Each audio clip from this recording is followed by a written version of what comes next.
Welcome, friends, to a shadow-spun tale from the heart of the 1830s. Forget the glittering ballrooms and the polished avenues, because we're stepping onto Hollow Street, a crooked, gaslit alley where the truth is often stitched into the seams of a lie. Here, in a time of rigid manners and secret corruption, lives Anya Blackwood, a seamstress with a terrifying gift. She doesn't just cut and sew cloth. She reads the very souls of the fabrics that pass through her hands. A single tear, a forgotten stain, or the way a thread is knotted can tell her everything. Passion, betrayal, even murder. Tonight, two gowns arrive at her shop, one white, terrified, and meant for a wedding, the other red, furious, and steeped in scandal. They carry the desperate secret of a missing bride and the blueprint for a deadly industrial crime. When Anya picks up her needle, she's not just making a dress. She's unraveling a conspiracy that runs from the docks to the highest halls of power.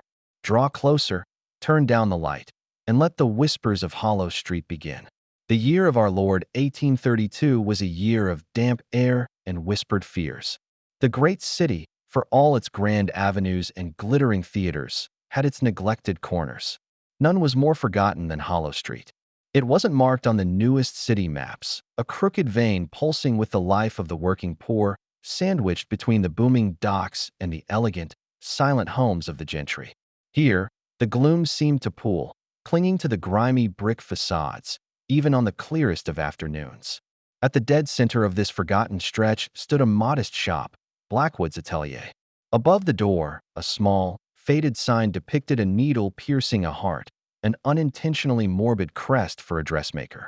Inside, Anya Blackwood worked. Anya was a study in quiet intensity. At 28, her face was framed by dark, tightly braided hair, and her eyes, an unnerving shade of gray-blue, seemed perpetually focused on something beyond the silk and satin before her. She was tall, slender from countless hours hunched over her work, and possessed a stillness that unnerved her few customers. It wasn't rudeness, but an air of preoccupied detachment, as if a thread of thought more important than their fitting appointment constantly occupied her mind. The shop was clean, almost surgically so, which stood in stark contrast to the dust and refuse outside. Bolts of velvet and taffeta were stacked precisely on shelves, and the centerpiece was an imposing, iron-framed sewing machine, a newfangled contraption that Anya had painstakingly saved for. Its rhythmic click-clack was the heartbeat of Hollow Street. Her current project was a wedding gown for Miss Seraphina Thorne, the daughter of a wealthy shipping magnate. The lace was French, the silk Italian, and the labor promised to be enough to keep Anya solvent for half the year. As she carefully pinned the bodice, her fingertips brushed against a tiny, almost invisible flaw in the silk. Not a tear, but a disturbance, a coldness that ran through the weave. Suddenly, a feeling, sharp and cold as a dropped pin, pierced her concentration. It wasn't the silk, it was the shadow of the silk. To most, fabric was just material. To Anya, certain pieces carried echoes, vibrations of the lives that had touched the raw cotton, the hands that spun the silk, and the fate awaiting the wearer. This wedding dress pulsed with a deep, consuming fear. A soft knock interrupted the unsettling reverie. The door opened, letting in a gust of damp, chill air and a short, stout man with an impossibly tidy mustache. This was Mr. Silas Finch, the local constable, a man whose ambition vastly outpaced his competence. "Good day, Miss Blackwood," Finch said, his voice a puff of condescending officialdom. He did not look at her, but surveyed the stacks of fine material with a mixture of suspicion and covetousness. "Constable Finch," Anya replied, her voice low and even, devoid of warmth. "I'm here about the business of the neighborhood. You see, there's been talk." He paused for dramatic effect, smoothing his mustache. "Talk about certain disturbances. Strange lights. Sounds." Anya didn't look up from her needle. "The lamps flicker on this street, Constable, and the dock workers often sing too loudly when the ale flows. That is the only disturbance I observe." Finch stepped closer to the counter, his gaze lingering on the closed door to the small apartment behind the shop. "The talk concerns you, Miss Blackwood. The quiet way you move, the hours you keep, the unusual requests, the way you seem to know things." He was referring to the time Anya had found a stolen locket for a woman before the theft was even reported, or the time she had refused to touch a specific blue coat, muttering that it was stained with river mud and a lie, only for the coat's owner to be arrested the next week for an insurance fraud involving a drowned man. Anya finally met his eye. The gray-blue intensity made the constable shift uncomfortably. I am a seamstress, constable. I know fabric. I know what a hidden pocket feels like, and I know the difference between an honest mend and a cover-up. If you wish to investigate a crime, I suggest you look for a body or a broken window, not at my embroidery. Finch, thwarted, puffed up his chest. Mark my words, Miss Blackwood. This street has a way of swallowing up secrets. And those who keep them. He gave a stiff, military nod and retreated, the cold air he brought in lingering after he was gone. Anya watched him leave. The encounter had sharpened the sense of dread radiating from the wedding dress. She picked up a scrap of the French lace, a delicate, floral pattern. Her fingers traced the edge. A name, faint as a sigh, formed in her mind, Julian. Miss Thorne's fiancé was named Mr. Thomas Sterling. The gown wasn't just fearful, it was betrayed. And Anya Blackwood knew, with the chilling certainty that was both her gift and her curse, that before the knot was tied, a tear would be made, and it would not be one of fabric. This was not a wedding dress. It was a shroud of secrets waiting to be worn. The conflict had just pinned its first stitch.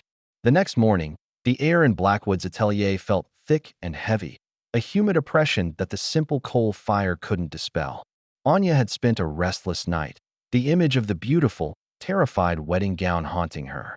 Her gift, or burden, was the ability to read the psychic residue, the aura woven into materials, particularly natural fibers like silk, wool, and linen. Every tear, every hurried stitch, every splash of wine or sweat left a palpable impression. Sometimes she saw faces, other times she felt emotions, and occasionally she heard names. The scent of pipe tobacco and expensive perfume announced the arrival of Mrs. Albright, an imposing woman whose girth was matched only by her reputation for indiscretion. Mrs. Albright was not from Hollow Street. She was from the elevated quarter, the very reason Anya's shop survived. The wealthy sought her out for her perfect fit and her absolute discretion. Mrs. Albright swept in, a billowing cloud of crimson velvet and ill temper, nearly knocking over a dress form.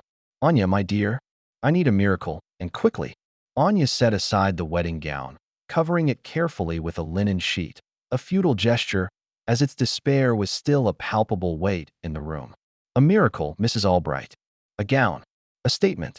The mayor's charity ball is next week, and I must outshine that gaudy old Lady Ashworth. And it must be red. Blood red.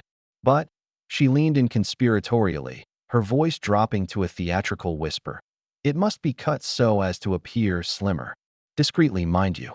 Anya measured the woman with calm professionalism, her mind already calculating the angles and darts. But when she reached for the bolt of Chinese red silk Mrs. Albright had brought, a breathtaking, heavy satin, her fingers hesitated a breath away from the material. The fabric was hot, not warm from a coal fire, but blazing with a furious energy. It didn't carry fear like the wedding dress. It held a potent mix of passion and betrayal. And something else, the faint, metallic scent of gunpowder. This silk, Anya said, her voice unnaturally flat. It has been stored in a very damp place, Mrs. Albright.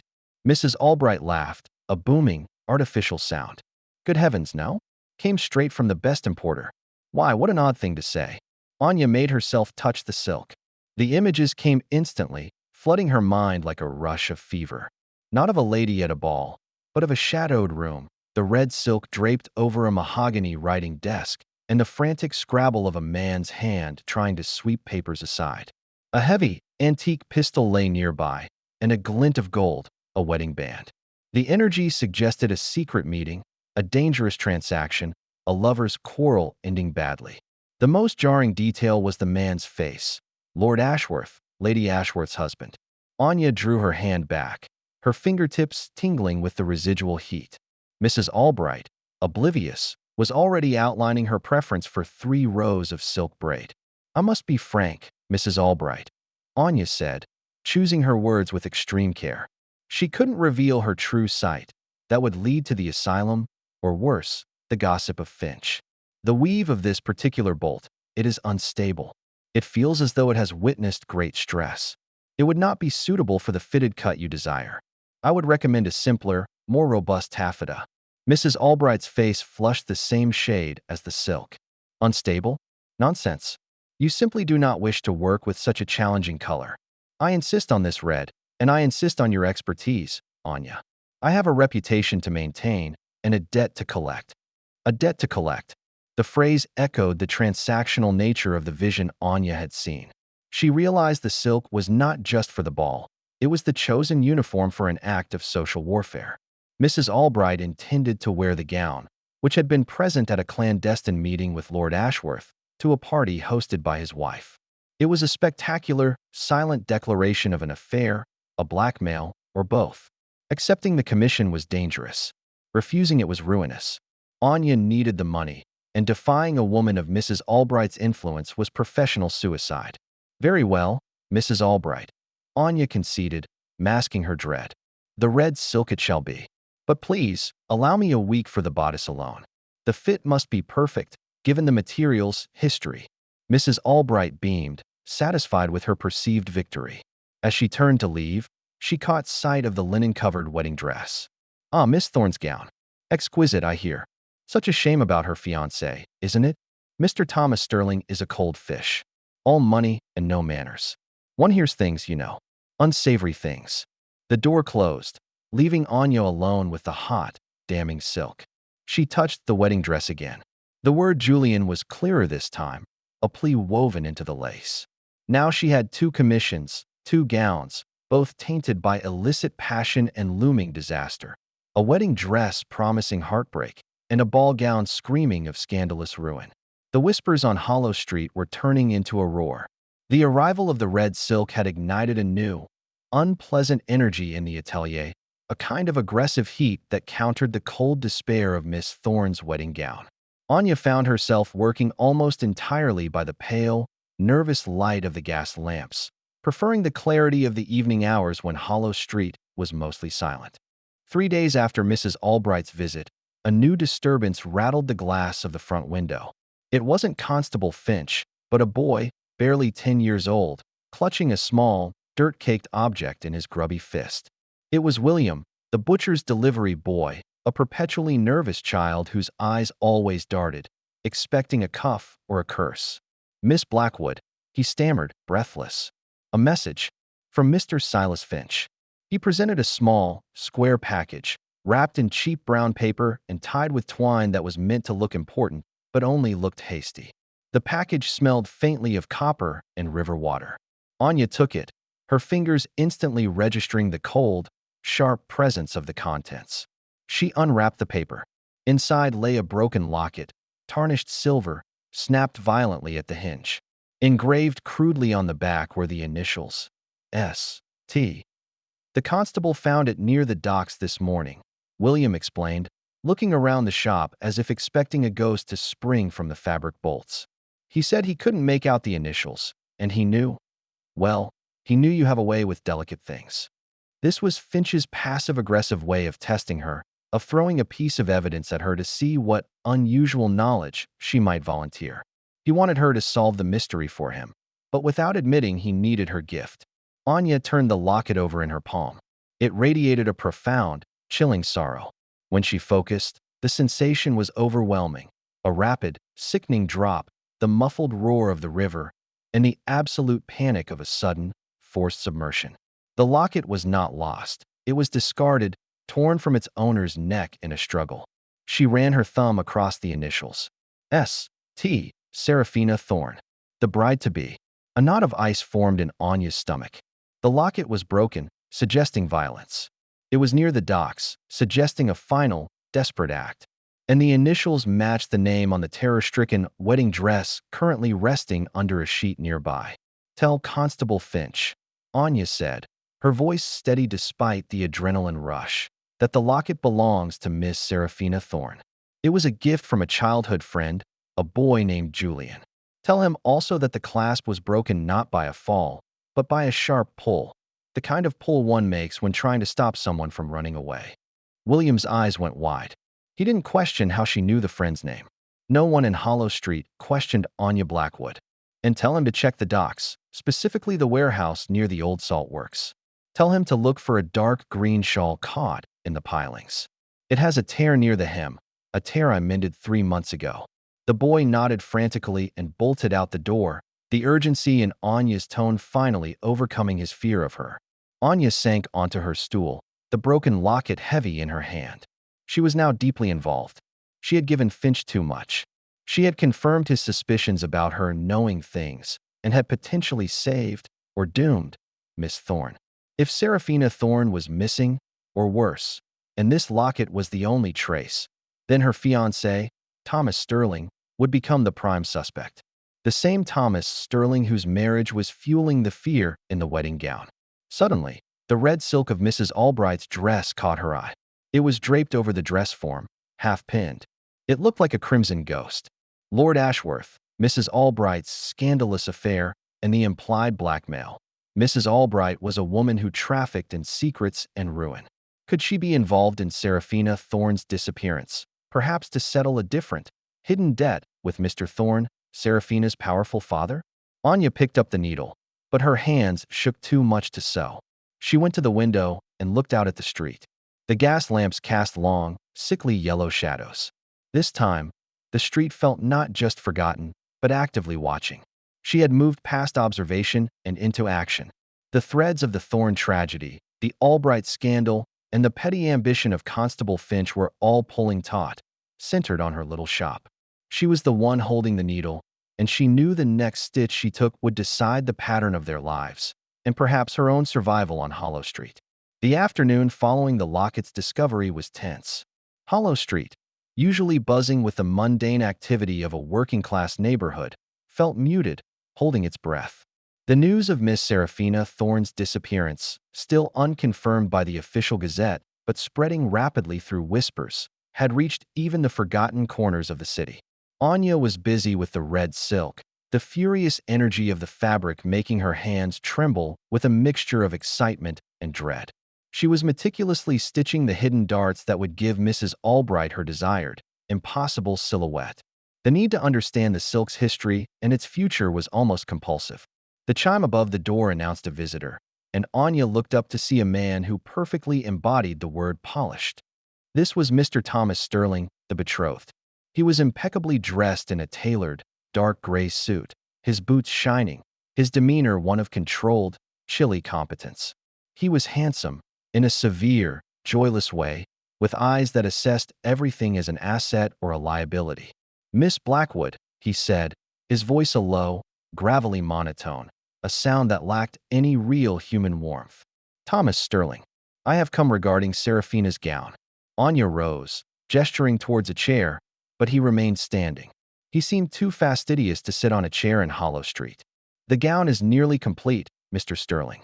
The final fittings were scheduled for next week." He waved a gloved hand dismissively. "That is irrelevant now. Seraphina is indisposed. I simply wish to ensure the quality of the work. Mr. Thorne is, understandably, quite distressed, and he wishes all arrangements to be handled with discretion." Anya watched him. His words were correct, but his posture was wrong. He stood like a man securing a valuable object, not a man grieving for a missing bride. There was no tremor in his voice, no sign of sleeplessness in his eyes, only a deep, unsettling impatience. "It is a magnificent gown, Mr. Sterling," Anya said, moving to the dress form and deliberately pulling back the linen sheet. The sight of the creamy silk, the perfect French lace, should have evoked beauty, but the intense undercurrent of terror it carried made the air around it seem to shimmer. Sterling approached the dress. He didn't touch it. He studied it with a cool, assessing gaze, like a financier examining a bond. "The lace is acceptable. The silk, a good grade. You are efficient, Miss Blackwood." Then, his eyes narrowed, focusing on a single point. A small, almost imperceptible smudge of mud, high on the bodice, near the shoulder. Anya herself had not noticed it, so focused was she on the gown's emotional resonance. "What is this?" he demanded, pointing with a polished fingernail. "A mark, sir? I will see to it. It must have occurred during transport." "No," he cut her off, his voice suddenly sharp as broken glass. "That is river mud. The color is distinctive. Did Serafina come here? Did she try this on before the agreed-upon date? Did she say anything? The question was not one of a concerned fiancé. It was an interrogation. He was looking for a breach in his narrative, a loose thread he could pull before it unraveled him. Anya realized the mud was not a simple smudge. It was a physical trace of the same water that had almost swallowed the locket. Serafina had worn this dress near the docks, perhaps while running away. Miss Thorne was last in my shop 2 weeks ago, Mr. Sterling. Anya lied smoothly, her composure absolute. The dress has not moved from this stand since. The mud, if it is mud, must have been on the fabric when it was delivered to me. I apologize for the oversight. Sterling stared at her, his eyes trying to pierce her stillness, to find the truth in her expression. He was suspicious, but had no evidence. "And the locket, Miss Blackwood?" he asked, a subtle shift in tone, a sudden, cold calculation. "The one Constable Finch found. I believe you were consulted on its origin." The question confirmed his connection to Finch and his awareness of Anya's reputation. He was testing her boundary. Anya met his gaze without flinching. The locket was a simple piece of children's jewelry. I confirmed the initials S.T., nothing more. 100 girls in the city have those initials. This was a necessary lie, a self-protective barrier. She would not give him Julian. Not yet. Sterling gave a curt, satisfied nod. "Excellent. Let us keep it that way. Discretion is often its own reward, Miss Blackwood. And Hollow Street is no place for unnecessary attention."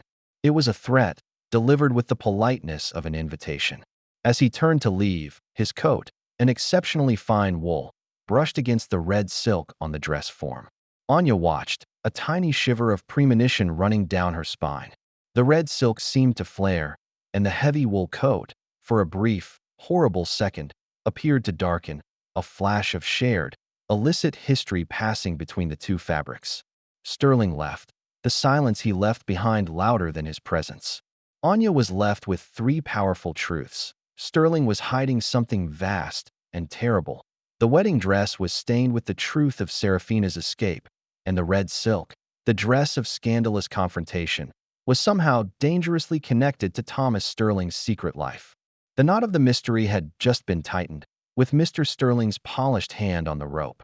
The shadow cast by Mr. Thomas Sterling's visit lingered like stale cigar smoke. Anya knew she could no longer simply be a passive observer of the materials that came into her shop. She was now an active player, the only one who possessed both the physical evidence, the mud stain, the red silk, and the psychic evidence, the fear, the name Julian. She returned to the wedding gown, working not with the intention of completing it, but of studying it. She needed to know what Serafina Thorne had been running from, and who Julian was. The locket had been broken as Serafina fled. The wedding dress had been with her. Anya carefully examined the inside hem of the long skirt, where the French lace met the lining, the part that would brush the floor and remain hidden. She used a small, sharp pair of embroidery scissors to snip a few of the nearly invisible stitches she herself had placed. Her fingers worked with the precision of a safecracker. Then, she felt it. Tucked meticulously into the innermost fold of the heavy silk lining, sewn into a tiny pocket that could only have been placed by a master seamstress, was a piece of folded parchment. It was not a pocket she had sewn. Serafina, or someone aiding her, had entrusted a secret to the dress. Anya carefully extracted the paper. It was not a letter. It was a crude, but detailed, hand-drawn map. The paper was yellowed and brittle, suggesting it was old. It depicted a section of the city docks, but focused on a specific, forgotten area, the crumbling, abandoned warehouses beyond the salt works, the very place she had instructed William to send Finch to find the shawl. Crucially, one specific warehouse was marked with a single, stark X, and below the map, 2 words were scrawled in an elegant, looping hand: the Watchman. The name Julian had been a whisper of the heart. The map was a blueprint of a secret meeting place. Serafina had not been fleeing from her wedding dress, but with it, using its layers and luxurious materials to conceal this critical information. Anya's mind raced. Serafina was not a victim of a sudden tragedy, but a participant in a planned, covert escape. This elevated her from a passive missing person to an active fugitive. And if Thomas Sterling knew about the map, or about Julian, the danger would escalate from simple malice to cold-blooded pursuit. She quickly tucked the map back into its hidden pouch, sewing the hem shut with expert speed. She needed to see the warehouse, but she couldn't leave the shop empty. Her movements were already under Finch's and Sterling's scrutiny.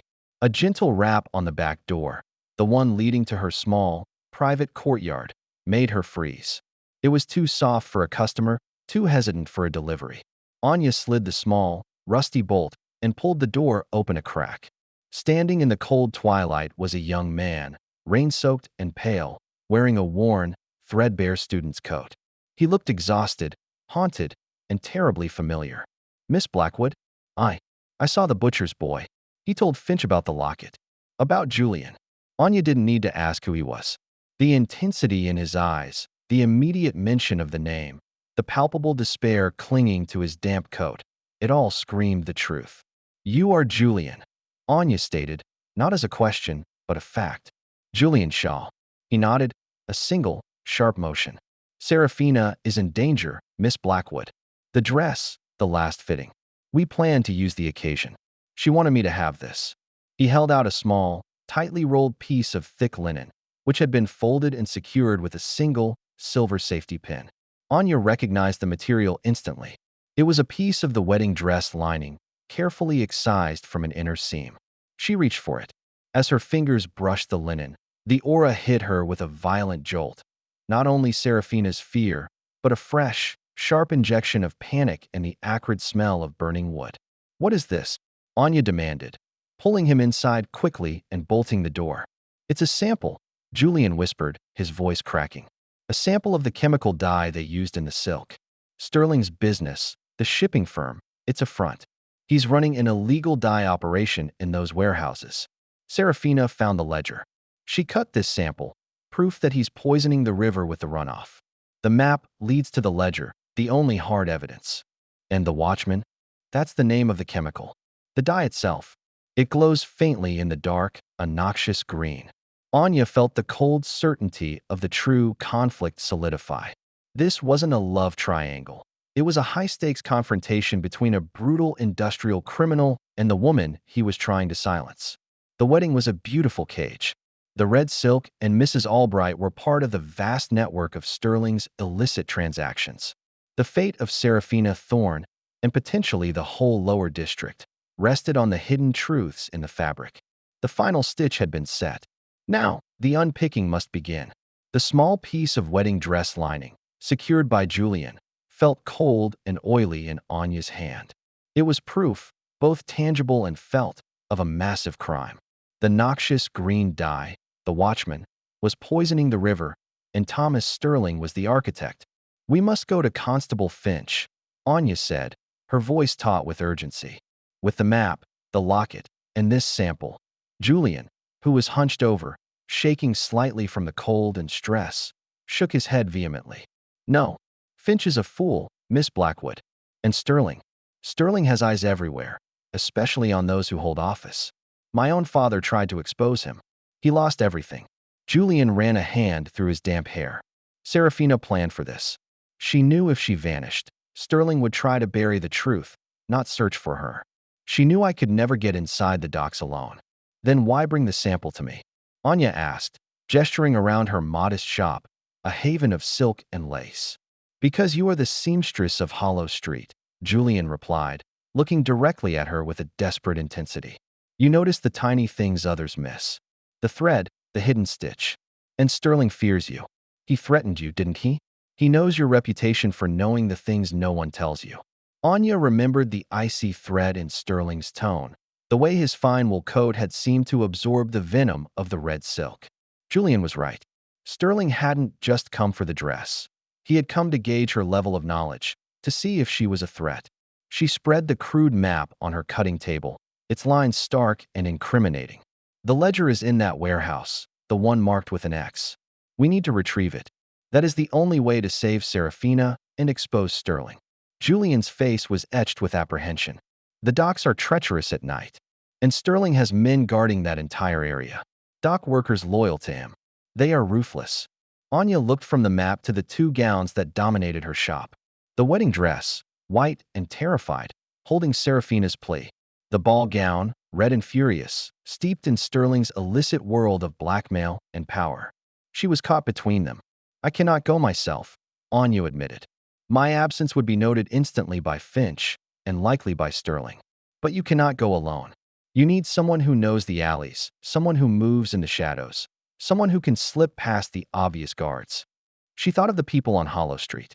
They were poor and often desperate, but they were also a tight, fiercely loyal community. They traded in favors, not coin, and they respected her silence and her strange, accurate intuitions.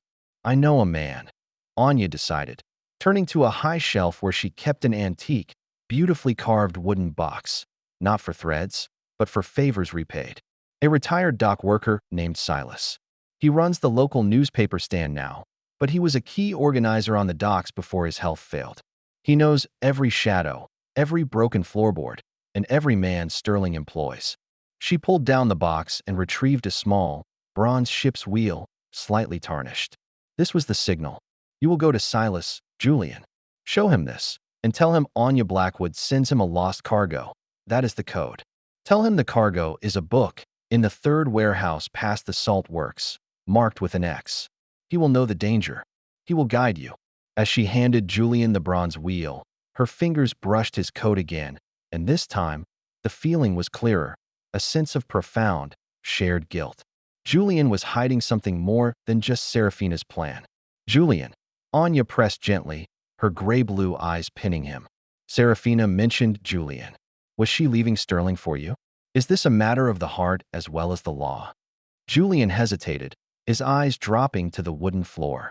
She loves me, yes. But that is not why she left. She left because she is an honorable woman, Miss Blackwood. She couldn't wear a dress paid for with poisoned money. She couldn't be Sterling's accomplice. Her love for me only gave her the courage to fight. He didn't quite convince her. The guilt in his aura was strong, but Anya let it pass for now. The mission was too critical to be derailed by a private betrayal. Go now, she urged, and be swift. If Sterling realizes you are still in the city, or if he learns what Seraphina hid in her gown, he will move against us. Use the shadows of Hollow Street. They are your allies. Julian took the bronze wheel and vanished out the back door as silently as he had arrived, leaving Anya alone with the menacing stillness of the two dresses.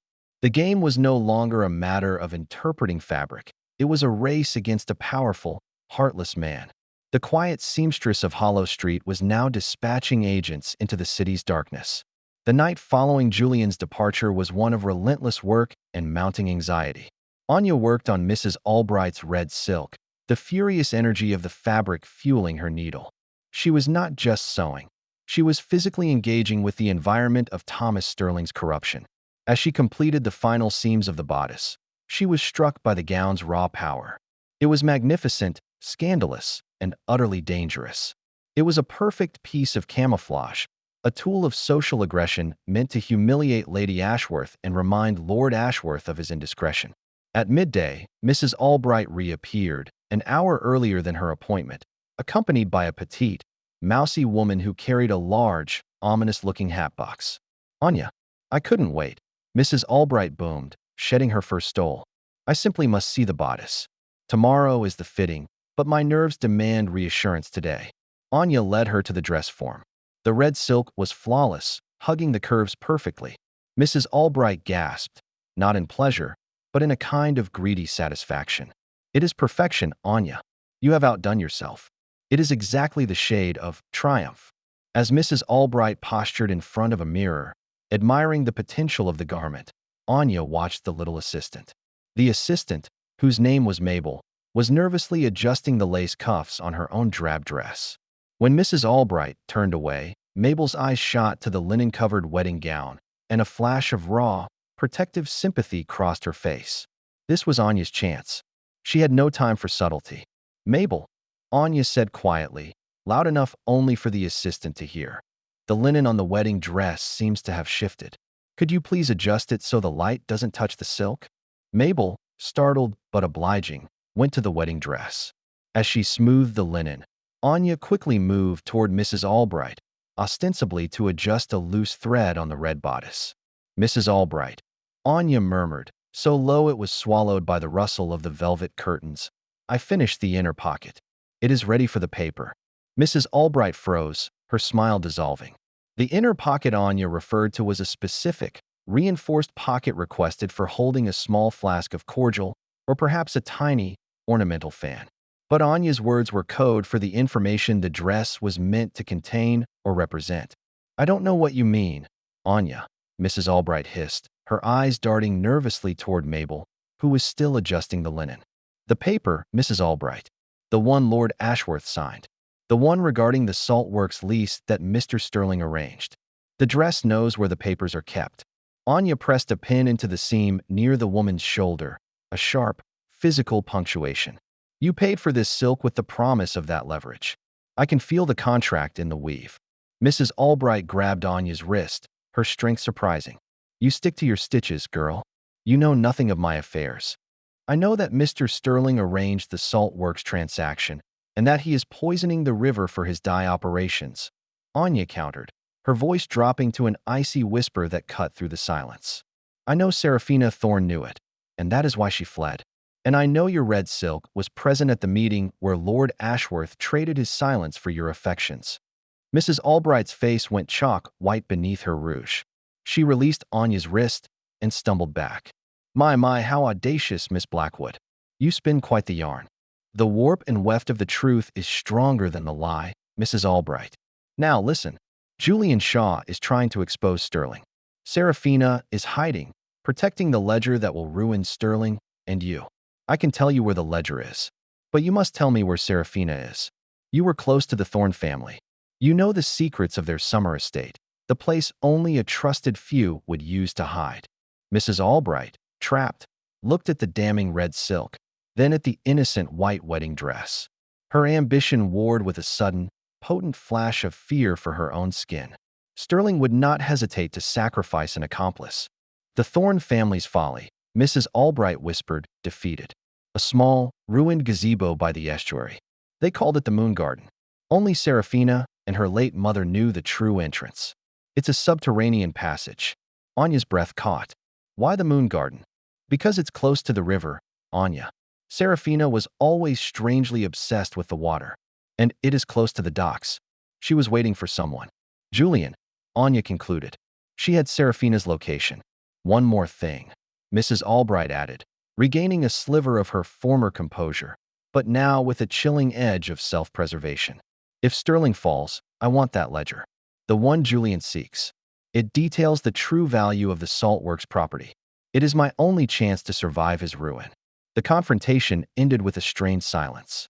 Anya had traded information, the ledger for Seraphina's location, and now she had two desperate men and a powerful, compromised woman depending on her needle. The only reliable thread in this whole mess was the map in the lining of the wedding dress. And Julian was on his way to the warehouse. The exchange with Mrs. Albright had been a necessary risk, but it left Anya feeling exposed. She knew that the moment Mrs. Albright left, the woman would weigh her options, betray Anya, or wait for Julian to secure the ledger. Knowing Mrs. Albright, she would likely prepare for both. The evening brought a reprieve from customers and the welcome presence of Silas, the retired dock worker. He didn't use the front door. He materialized in the back alley, a dark, stooped figure who smelled of old paper and the sea. Anya, he greeted, his voice a low rumble. The boy came. Julian, a fine lad, but too nervous for such work. I have sent him with my nephew, Finn. Finn knows the docks better than a rat knows a sewer. They are well on their way to the salt works. Did he seem well? He looked strained, Silas. He is a man in love, Anya. That is a strain greater than any winch. But he is determined. He gave me this. Silas produced the dark green shawl that Anya had instructed Finch to look for. It was damp, smelling strongly of river decay and oil, and was carefully folded over his arm. Finch was too slow. They found it caught on the pilings near the designated warehouse. A quick, clumsy search was enough to convince them it was a tramp's old rag. They let me keep it. Silas looked at Anya, his shrewd, elderly eyes holding hers. You mended this shawl, did you not? The mend was the signal. It was, Anya confirmed, reaching out for the fabric. As she touched the wool, the echoes of Seraphina's flight returned, but much clearer this time. The shawl had been pulled from her, not lost. and woven into the thick, dark wool was a powerful, lingering imprint of struggle and a final, desperate thought. He has the ring. He took the ring. This was new. The diamond engagement ring, a massive, gaudy thing, was one of the first objects Sterling would have looked for. Serafina hadn't just fled, she had been searched. Anya traced the mend she had made months ago, a tight, almost invisible repair near the hem, where the shawl had caught on a nail. She ran her finger along the line of her own stitching, feeling for any alteration. Suddenly, her finger snagged on a single, coarse thread, a thick, white cotton thread woven expertly into the inside of the seam, running vertically along the edge. It was out of place, a peasant's thread used where fine silk thread should have been. Serafina had been sending a message. Anya quickly fetched a seam ripper and began to carefully unpick the mend. As the thick white thread became loose, she realized it wasn't one long thread, but dozens of short threads, each one a different length, carefully knotted together. "What is it, Anya?" Silas asked, leaning in. "A code, Silas. A secret language of knots and lengths." Anya spread the lengths out. They formed a pattern of knots and spaces. She recognized it instantly.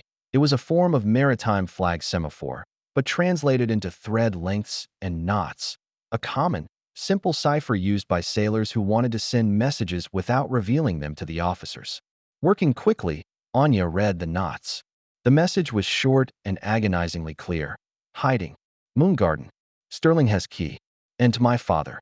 Anya gasped, the revelation hitting her with the force of a blow. "Sterling has the key to the Moon Garden passage, Silas. And Serafina's father is involved. Mr. Thorne. He is complicit in his own daughter's disappearance." Silas swore under his breath, a heavy, dark sound. "Thorne is a dock lord. If he's in league with Sterling, then the conspiracy is wider than we thought. Serafina isn't just running from a bad marriage. She's running from her own family's corruption." The puzzle pieces clicked into place. The engagement ring. Sterling took it to make it look like a robbery, or perhaps a sudden flight with a lover who only wanted her wealth. The key to the Moon Garden passage was Sterling's control. Mr. Thorne's involvement explained why Sterling was so composed. He had the father's blessing to retrieve or silence his daughter. "Serafina is waiting for Julian in the Moon Garden," Anya explained, tying the evidence together. "She needs the ledger to save herself. But Sterling has the key to the subterranean passage. Julian and Finn are going after the ledger now. If they find it, and Sterling finds Serafina first, the ledger won't save her. We need to warn Julian. And we need to get to the Moon Garden before Sterling. Can you find the key?" Silas asked. Anya looked down at the dark green shawl, then across the room to Sterling's dark gray coat, which still hung faintly on the air, an invisible, threatening presence from his visit. She remembered the subtle brush of the coat against the red silk, the momentary darkening of the fine wool. "I know where the key is, Silas," Anya said, a steely resolve settling in her gaze. "It is in the fabric that cloaks the crime. Sterling is a man of habit. He is too arrogant to suspect his own possessions could betray him." The shawl had delivered its message. The next task was clear: a secret, dangerous break into the home of Thomas Sterling, using her knowledge of thread and structure to find the key hidden in his clothing. This was no longer a mending job, but espionage. The conspiracy was a heavy cloak, and the silence from Julian and Finn was becoming unbearable. 2 days had passed, 2 days of Anya working on the red silk, trying to appear normal while her mind raced. Mrs. Albright, sensing the tension, had postponed her fitting, sending a message that she was indisposed, a clear sign she was waiting for a guaranteed outcome. Silas had arranged the surveillance of Thomas Sterling's residence. The man was predictable, leaving precisely at 8 each morning for the shipping office and returning precisely at 6 in the evening. The best window for Anya to move was immediately after he left, allowing her 10 hours before his return. At 8:30 that morning, Anya locked up Blackwood's atelier, leaving a note for any stray customers about an urgent textile procurement. She was dressed in her finest, darkest walking cloak and carried a small, antique satchel that held her most essential tools: her sharpest seam ripper, a spool of fine silk thread, and a pair of white, soft gloves to avoid leaving fingerprints. The Sterling residence was a magnificent, cold house in the new, fashionable district. all white stone and polished brass. Anya felt the weight of its wealth and the chilling absence of any real life. Silas's nephew, Finn, a lanky young man with a quiet, efficient manner, was waiting in the shadows of a nearby lane. "He is gone, Miss Blackwood. Saw him leave myself, heading toward the docks. The staff is skeleton, just a maid and a cook, both in the back kitchen now. The windows are secure, but the servant's entrance in the side alley has a faulty latch. Silas taught me how to coax it." Anya nodded. "The goal is simple, Finn. The master bedroom, the wardrobe. I am looking for a key, likely hidden in the lining of his overcoat. You watch the house and be ready to signal." Finn opened the latch with a silent, practiced ease. Anya slipped inside. The house was stiflingly opulent and silent, the air thick with the scent of lilies and cold money. She moved swiftly up the central staircase, avoiding the squeaks of the ancient wood. The master bedroom was a vast, heavy space. The wardrobe was built of solid oak, towering over the room. Anya opened it. Inside hung a collection of Sterling's immaculate suits, but dominating them all was a heavy, dark wool topcoat, the very one Sterling had worn during his visit to her shop. Anya gently lifted the coat. It felt heavy, almost weighted.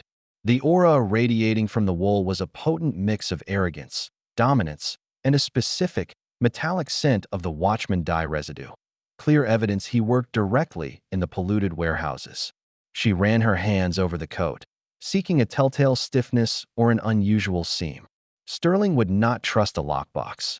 He would trust the disguise of his own authority and the impeccable tailoring of his clothing. Her fingers traced the shoulder seam. The inner lining was a thick, dark silk. She pressed hard, and near the collar, she found a slight, almost imperceptible hardness. A false seam had been sewn into the padding of the collar. It was a professional job, but to Anya's trained touch, the stitching was slightly more precise than the rest of the coat. Working quickly but with absolute precision, she used the seam ripper. The tiny, sharp blade sliced the silk, pulling back a flap of lining that revealed a shallow, perfectly sized recess in the padding. Inside, nestled on a bed of fine cotton, was a small, wrought iron key. It was old, intricate, and smelled faintly of damp earth and river water. The key to the moon garden passage. Anya carefully removed the key and tucked it into her satchel. She then re-sewed the silk lining, her hands flying with the speed and accuracy of years of practice, using the fine silk thread she had brought. The mend was perfect, utterly invisible. No one, not even a sharp-eyed valet, would notice the disturbed seam. As she finished the last stitch, a small, polished object fell from the key recess to the wardrobe floor with a dull, sickening thud. It was the engagement ring, a huge, glittering diamond set in platinum. Serafina's ring. Anya stared at it. Sterling hadn't just taken it to create a false trail. He was carrying it, hidden, inside the same coat that held the key to her prison. It wasn't just a trophy of his control, it was a constant, intimate reminder of his victory over her. The true depth of his cold, calculated malice hit her like a physical blow. She snatched up the ring, the cold metal shocking against her glove. She had the key, and now she had the ultimate proof of Sterling's guilt and Serafina's danger. She had to leave the house, immediately. Anya found Finn exactly where she had left him, his eyes scanning the windows. "I have it," she whispered, holding up the wrought iron key in her gloved hand. "Good work, Miss Blackwood. Now we must wait. Silas has another message." They retreated to a small, hidden courtyard behind the alley. Silas was there, his face etched with concern. "Julian and Finn's nephew are back," Silas reported, his voice low and strained. "They found the warehouse. It was exactly as described, but it was empty. Not a barrel, not a piece of machinery, not a single ledger." Anya's heart sank. Empty? That's impossible. Serafina's note, the shawl, it all pointed there. The operation was moved, Anya. Within the last 48 hours. The floorboards were still damp where the machinery had been hauled out. Sterling knew they were coming. Someone tipped him off. Silas paused, his eyes conveying a grave suspicion. "And Julian?" Anya asked, dread twisting in her stomach. "He is distraught. Said he needs to see you. He's waiting in the back room. He has a confession." Anya hurried into the small, dusty back room of the newsstand. Julian was sitting on an upturned crate, his hands clasped tightly, his face pale and tear-stained. The aura of guilt that Anya had sensed before was now a roaring, heavy shadow around him. "I'm sorry, Anya," he choked out before she could speak. The ledger, they didn't move the entire operation. They only moved the ledger. It was gone and I realized. I knew who took it. He looked up at her, shame burning in his eyes. It was Mabel, Mrs. Albright's assistant. She was a friend of Seraphina's. Seraphina brought her to me right before she vanished. Mabel was supposed to be our backup. Anya remembered the brief, protective flash of sympathy in Mabel's eyes when she touched the wedding gown. Mabel? But why would she take the ledger? She was helping Seraphina. She was, Julian insisted, his voice raw. But Mabel's brother, Arthur, is Sterling's foreman at the new operation. Arthur was threatening to expose Mabel for aiding Seraphina unless she handed over the ledger. He promised to give it to Mr. Thorne, not Sterling. Mabel's brother is a brute, but she thinks her father, Mr. Thorne, will protect Seraphina because she's his daughter. Anya understood the devastating, complex family betrayal. Mr. Thorne is working with Sterling, Julian. He won't protect Seraphina. He will hand over the ledger and his daughter to save his own reputation. She held up the wrought iron key and the glittering diamond ring. I found the key to the Moon Garden passage and Seraphina's engagement ring, hidden in Sterling's coat. Seraphina is at the Moon Garden, waiting for you to bring the ledger she doesn't know is gone. We must warn her, and we must find Mabel. I know where Mabel would go, Julian said, wiping his eyes. She told me if she was ever compromised, she would hide in the place only she and Seraphina knew, the old mill near the Thorne estate, abandoned since her grandfather lost it to debt. She's terrified, Anya. She thinks she's saved Seraphina, but she has doomed her. Anya looked down at the key, the ring, and the guilt-ridden young man. The climax was rapidly approaching. Sterling would return home to find his key gone. Thorne was waiting to betray his own daughter. And Mabel, the compromised assistant, was holding the one piece of evidence that could expose the whole web of corruption. "We have the key, Julian," Anya declared, her voice firm. "Now, we must use it to find Seraphina, and then we must find the girl holding the true ledger. The game is far from over. The threads of truth are still loose, but soon they will snap." Anya, Julian, and Silas moved under the cover of a thick, pervasive river fog that had rolled in, blanketing Hollow Street and the surrounding estates. Anya carried the wrought iron key and the diamond engagement ring, the symbols of Sterling's tyranny. The Moon Garden was located on the periphery of the Thorne estate, a mile's walk from Hollow Street. It was a crumbling, Victorian folly, a round, open-sided gazebo built of white marble, now stained green with moss, overlooking the murky estuary. It was named for the broken marble bench at its center, shaped like a crescent moon. "Seraphina is in the passage below the bench," Julian whispered, his voice vibrating with a fearful hope. "The passage opens into a crypt. We used to play here as children." Anya approached the crescent moon bench. The marble was heavy, but her sensitive fingers found the subtle pressure point.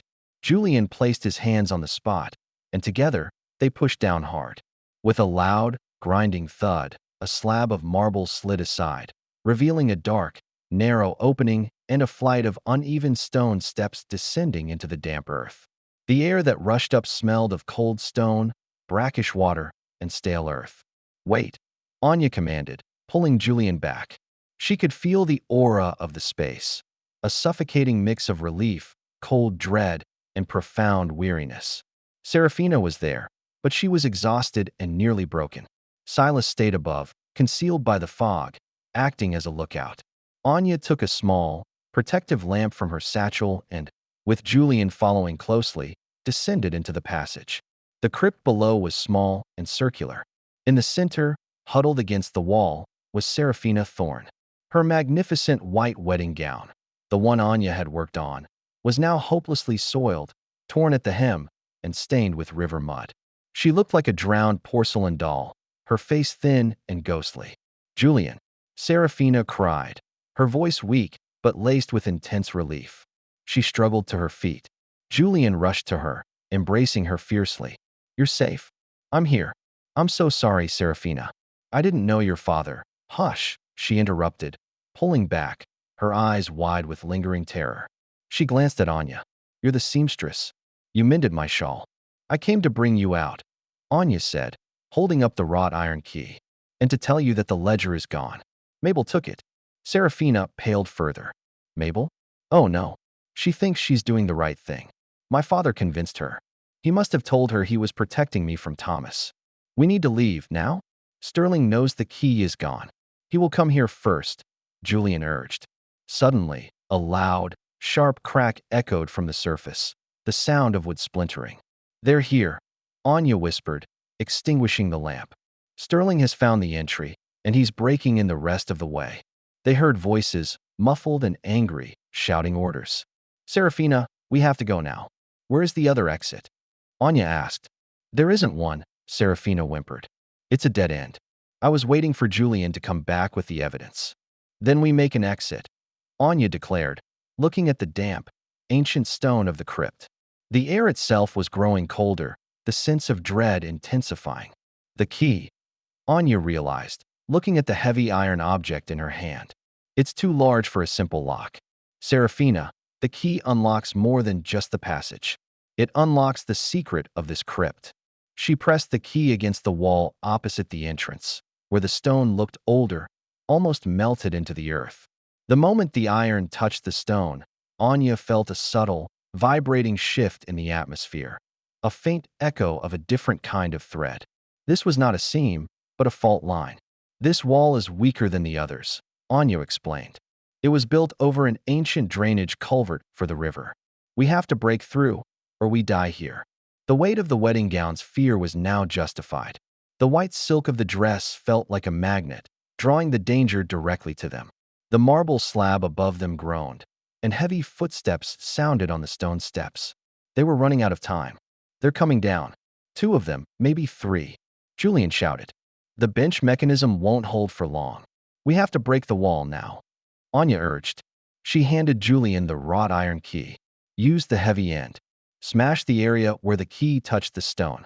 It's thinner there. Julian, driven by a surge of desperate adrenaline, swung the heavy key like a hammer against the designated point on the wall. The sound was deafening in the enclosed space, a sharp, scraping think that echoed Sterling's approach. We heard that. There in the crypt, a cold, familiar voice bellowed from the passage. It was Thomas Sterling. Julian hit the wall again.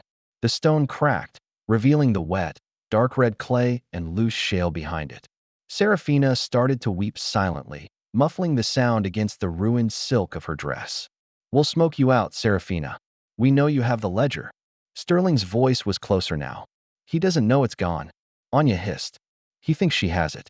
Julian, keep hitting it. Julian swung the key a 3rd time. The stone buckled, and a rush of frigid, muddy water burst through the crack, soaking them instantly. A deep, earth-moving sound followed, a low groan like a giant sigh. The ancient culvert was directly behind the wall. It's giving, Julian yelled, hacking wildly at the crumbling opening, widening it enough for a person to squeeze through. From the passage, a sudden, blinding flash of light erupted as Sterling and his men reached the bottom of the steps. There! Don't let them get to the hole, Sterling shouted. Anya shoved Serafina toward the opening. Go! Julian, you follow.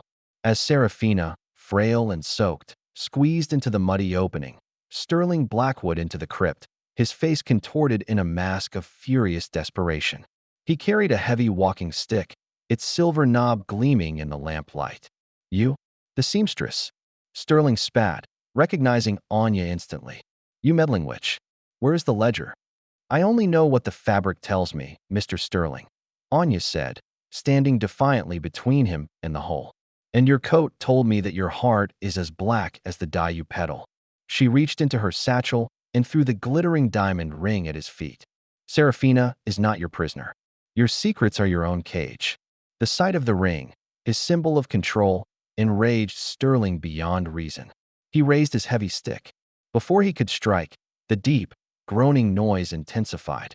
The structural stability of the old crypt, compromised by the blast of water and Julian's frenzied efforts, had reached its limit. The ceiling of the crypt began to fall away.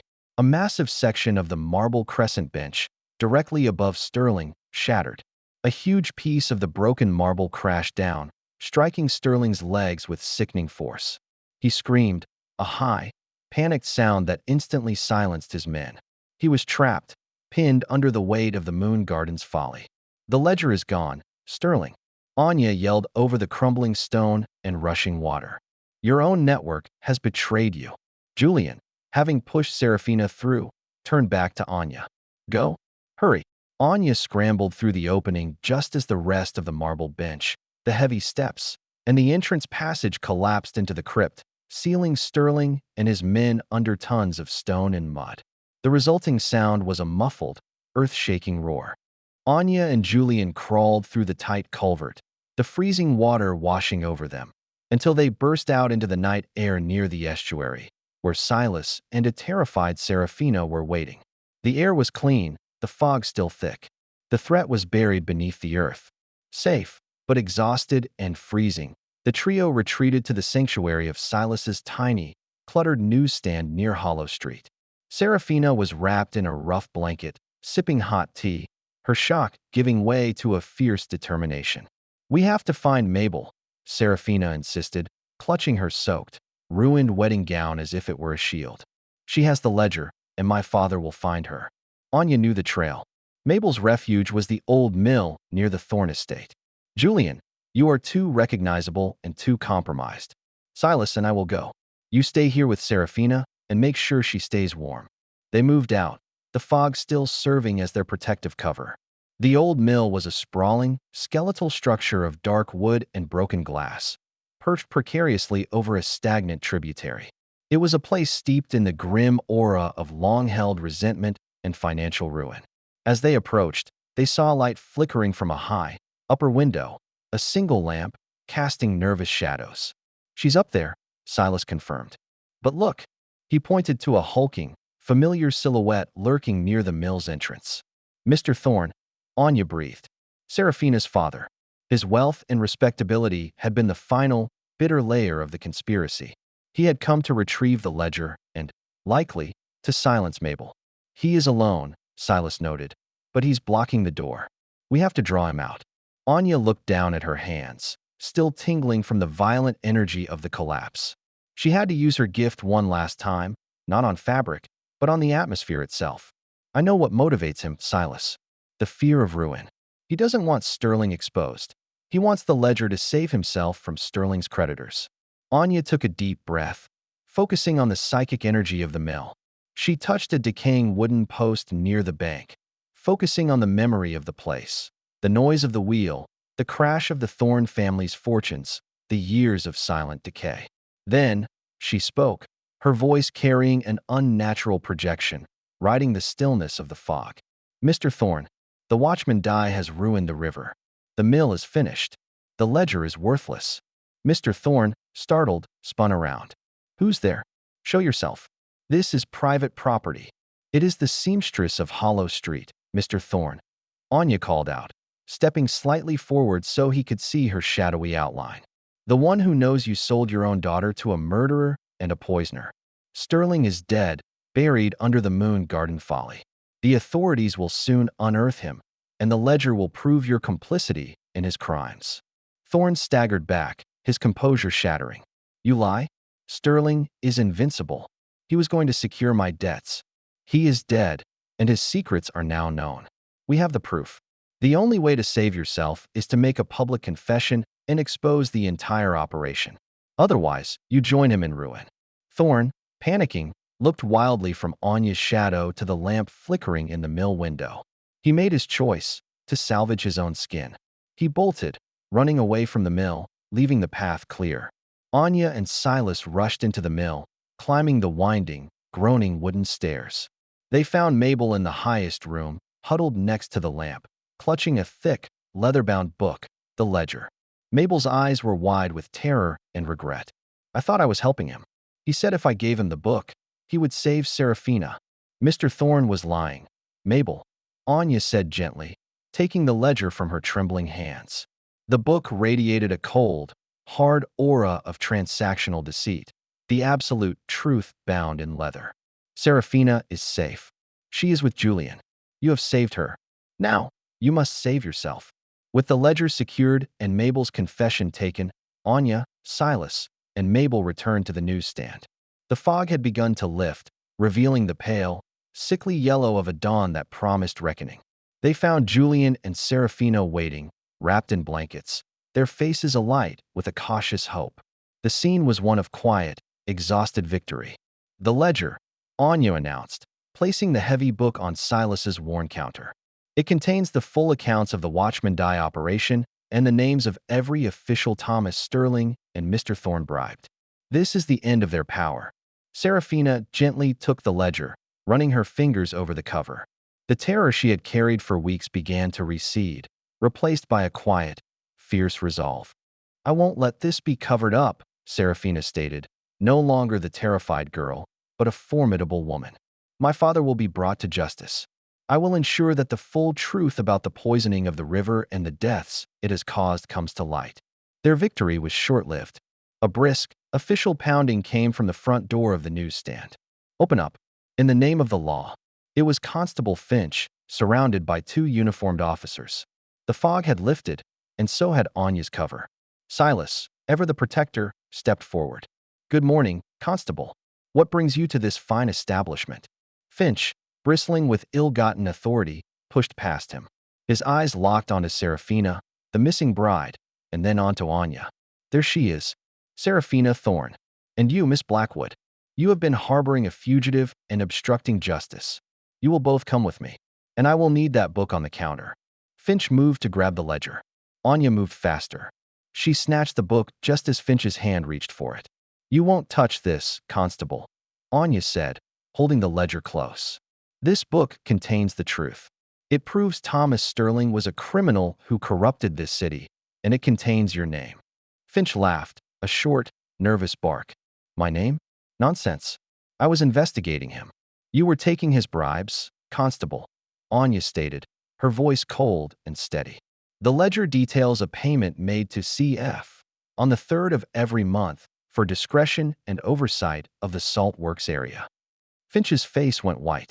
He grabbed the lapel of Anya's dress. "You are lying. Give me the book." "I am a seamstress, Constable," Anya returned, her gaze unwavering. "I see the lies in the threads you wear. The bribe money is hidden in the padding of your hat, Constable. A secret pocket I recognize from a tailor on the north side, a tailor Sterling frequently used." Finch instinctively reached up to his hat. The movement was all the confirmation anyone needed. The two junior officers looked at each other, their confusion turning to deep suspicion. Serafina stepped forward, her voice ringing with the authority of the gentry, which Finch instinctively bowed to. "Constable, you are compromised. My fiancé, Thomas Sterling, is dead. He was pinned under the wreckage of a crypt he used as a secret passage to his criminal operations. This ledger details his crimes and the complicity of my father. You will not touch this evidence. You will summon a magistrate immediately. If you try to obstruct justice further, I will ensure that every newspaper in the city publishes the full, sordid account of your collusion before noon." The threat was decisive. Finch, faced with the overwhelming evidence, the presence of the legitimate heiress, and the mutiny of his own men, collapsed internally. He let his hand drop. The power of the lie had been undone by the power of the undeniable, physical truth. The threads of the conspiracy had finally broken. The aftermath was swift and total. The magistrate arrived, taking custody of the ledger, Serafina's confession, Mabel's testimony, and the now apprehended Mr. Thorne.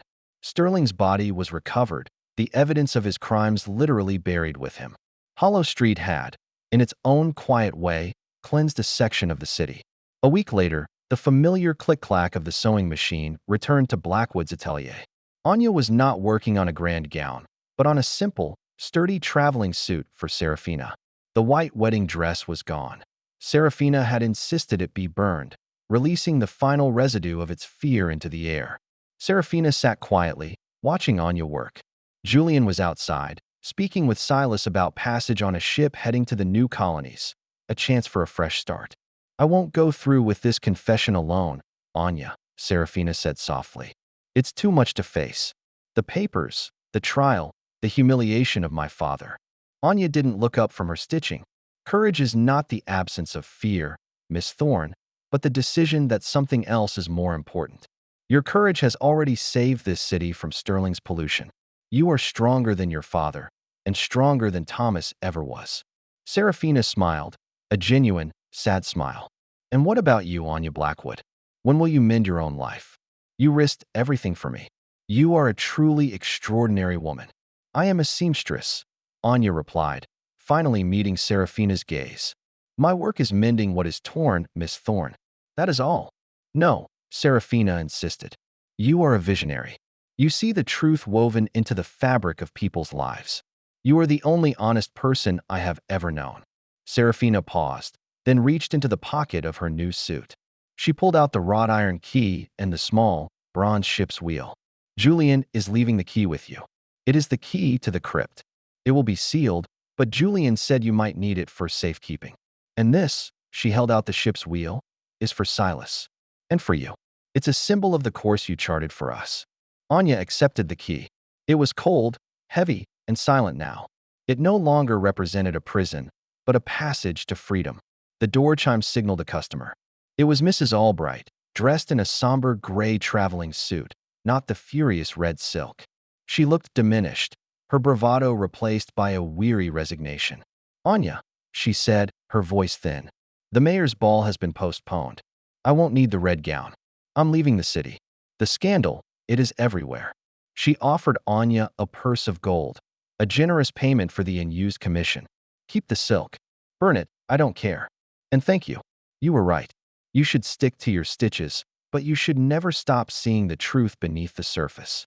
Mrs. Albright left, her silhouette no longer imposing, but merely a shadow. Anya took the magnificent red silk, still draped over the dress form, and began to cut it apart.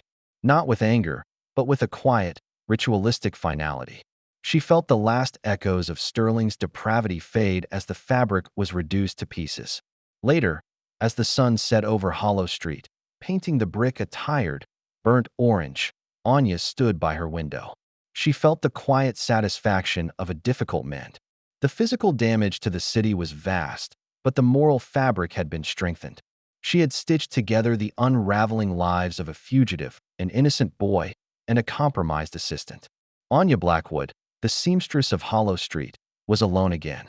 She picked up a scrap of the red silk, now just a piece of material, devoid of its former venom. She would keep a small piece, a reminder of the price of silence, and the power of the truth, even when it is hidden in the finest thread.